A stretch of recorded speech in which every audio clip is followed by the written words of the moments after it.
পয়লা বৈশাখে আজ সারাদিন কী করলাম তার একটা তালিকা আপনাদের জানাতে চাই। সকাল থেকে উঠেছি, পান্তা ইলিশ ভর্তা কয়েক পদের করেছি। তারপরে খেতে খেতে 11টা বেজে গেছে। খাওয়ার পরে আবার দুপুরে হলো আয়োজন, দুপুরের খাবারের জন্য আয়োজন। যেহেতু সাহেব আছে, ছেলে মেয়ে আছে, ছুটির দিন আজ, অতএব মহিলাদের চাপাচাপি থাকবেই। এই সকালের খাবার সারতে না সারতে আবার দুপুরের খাবারের জন্য আমি রেডি হলাম। একা একা যথেষ্ট চাপ হয়েছে, তারপরেও সম্পূর্ণ কভার করতে পেরেছি।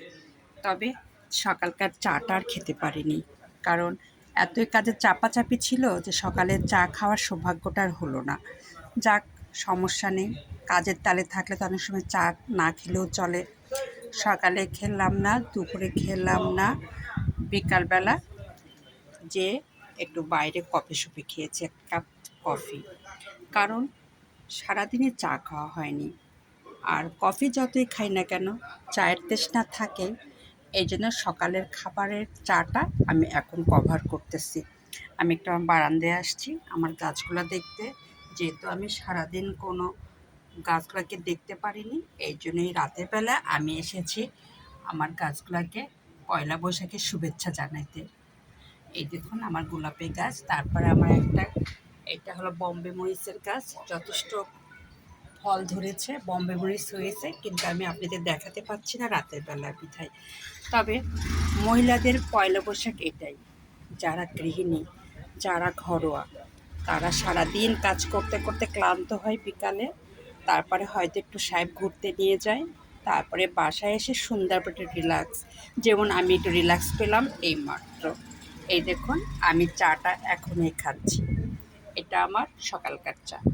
তবে অনেকেই বলে, মা চাচিদের কাছ থেকে সেই ছোট্টকালে শুনতাম, প্রথম দিন যা হয় সারা বছর তাই হয়। তাহলে কি সারা বছর আমি সকালে চা খেতে পারবো না?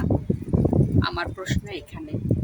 যেহেতু আমি আজ প্রথম দিন পয়লা বৈশাখে আমি সকালে চা খেতে পারিনি কাজের ঝামেলায়, আর শরীরটাও ভালো ছিল না, কাজ করতেও আমার একটু লেট হয়েছে, যার কারণে আমি চা একেবারেই বানাই খেতে পারিনি। চাটা খাচ্ছি এই মাত্র। তাহলে কি সেকালের কথাই ঠিক হবে? সারা বছর আমি সকালে চা খেতে পারবো না, খাবো এই সন্ধ্যার দিকে। দেখা যাক কি হয় সারা বছরটা। তাই এখানেই রাখলাম, এখন তৃপ্তি সহকারে একটু চা খাবো এই সন্ধ্যায়, পয়লা বৈশাখের সন্ধ্যায়। কারণ